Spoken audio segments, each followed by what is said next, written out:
Bonsoir. C'est pas facile de passer après vous, Florence, c'était super. J'ai failli oublier, j'ai failli déstresser du stress que j'avais de faire cette intervention. C'était génial.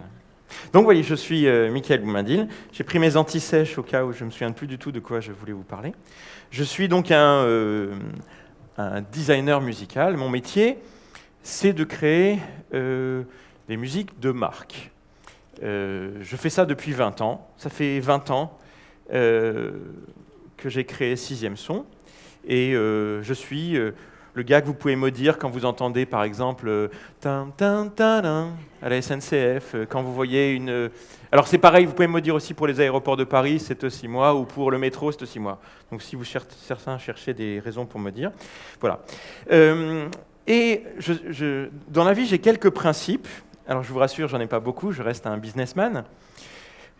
Mais parmi ces principes-là, il y en a un qui concerne les decks, c'est que quand les decks me demandent un service, et en plus quand c'est Christelle, je fais ce qui est en mon pouvoir pour satisfaire mes amis des decks. Alors, je ne le fais pas par gentillesse, je vous dis, je le fais parce qu'en fait, aujourd'hui, je suis un garçon assez heureux, je suis un garçon très libre, je gagne beaucoup d'argent, j'ai des journées formidables, je fais en permanence des rencontres formidables, et mon sentiment, c'est qu'au fond, les decks n'y est pas pour rien. Et donc, le principe que j'ai par rapport à les decks, c'est une sorte de renvoi d'ascenseur. Alors, quand on m'a demandé de venir parler sur le thème du Thrive Differently,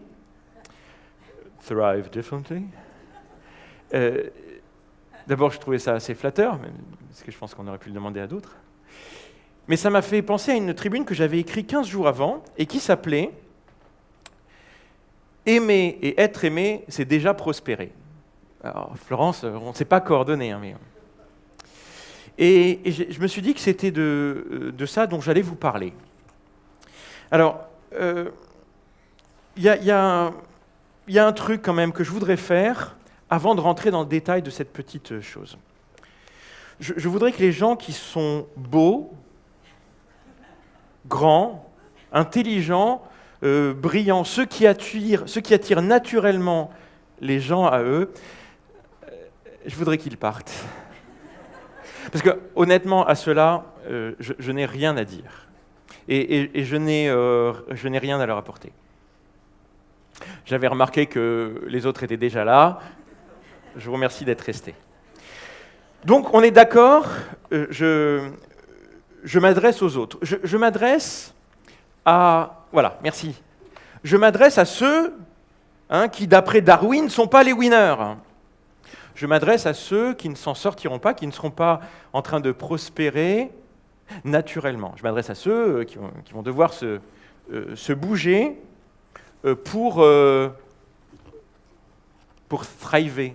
Pas très facile à dire. Et à cela, je voudrais donner un truc. Quelque chose qui, pour moi, a fonctionné. M'a permis peut-être d'être dans cette thriving differently. Je crois que je réussis à ma mesure, à ma manière de prospérer différemment, parce que j'ai trouvé le domaine qui, parmi tous les domaines qui existent, était en fait le vrai domaine qui comptait pour moi. Je crois que j'ai trouvé celui qui était au croisement de toutes mes aspirations. Et c'est de ce domaine dont je voudrais vous parler. Ce domaine, c'est l'amour. Bon, ok, si on revient 2 secondes sur Darwin, donc, il nous dit que celui qui est beau, il attire les autres, il se reproduit. Il dit que celui qui est fort, il sait se défendre, il sait défendre les siens, il prospère, il perpétue l'espèce, c'est un winner. Darwin dit ça donc tout le monde le sait, dans la sélection naturelle des espèces. Donc, il y a les winners chez Darwin, mais ce qu'on sait moins, c'est que Darwin avait écrit une théorie avant la sélection naturelle, qui en réalité a été publiée après. Et cette théorie, c'est la sélection sexuelle des espèces. Dans cette théorie, Darwin dit, ok, les grands, ils se reproduisent, les forts, ils se reproduisent. mais les petits malins peuvent y arriver. Il n'est pas loin d'écrire dans cette théorie qui a été publiée en 88, donc 1800, qu'il y a un moyen de thriver differently. Alors c'est triste qu'à l'école, même si on n'enseigne pas vraiment Darwin, mais quand on résume Darwin, on dit la sélection naturelle. Mais la sélection sexuelle, elle dit oui. Le petit malin, il pense se sortir. Alors un truc très drôle en ce qui me concerne, c'est que parmi les trucs, alors quand Darwin dit les trucs, il dit les artifices, les disciplines, il dit, il y a la musique. Pour Darwin, la musique, un mec qui fait de la musique, c'est pas parce qu'il aime la musique, c'est pas parce qu'il a une vocation esthétique, c'est que c'est sa manière à lui de choper la gueuse. Sinon, Keket Blues pour Darwin. Et Darwin, il est très... Et d'ailleurs, si vous vous intéressez à la vie de Darwin, vous verrez la relation qu'il a avec la musique. Bon, c'était sympa pour moi, et Charles, je te remercie.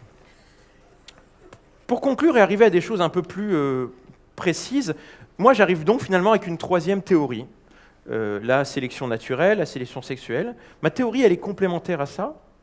C'est que je crois que cultiver l'amour, ça aide à prospérer. On va se reproduire. Je fais pour l'instant 4 enfants. Mais il y a quelque chose là-dedans qui, pour moi, a une réalité au quotidien. Je sais, par exemple, que j'ai créé ma boîte par amour. Je voulais être un héros pour ma copine de l'époque. Je voulais briller dans ses yeux de chimène. Et j'ai créé cette boîte pour elle. Au quotidien, je dois avouer que je sens que de temps en temps, mon couple a besoin que je sois encore un peu en super-héros.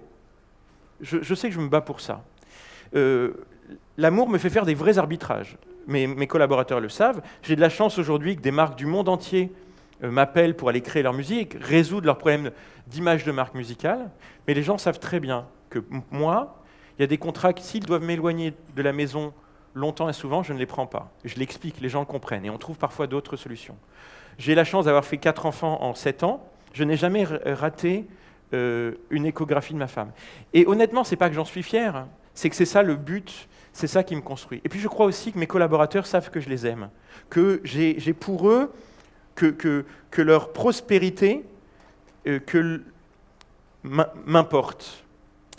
Voilà, c'est de ça dont je voulais vous parler concrètement. Alors après, est-ce qu'on peut parler de Thrive Differently? C'est sûr que sur les critères communs, on ne peut pas dire que je sois une super success story. Ça fait 20 ans que j'ai créé 6e Son, on est 30. Vous voyez, ce n'est pas un truc gigantesque.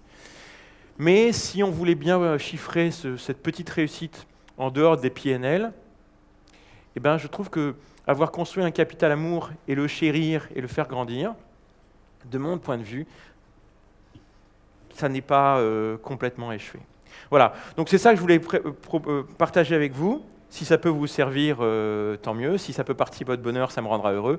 Et si ça me rend heureux, je prospérerai encore plus. Merci.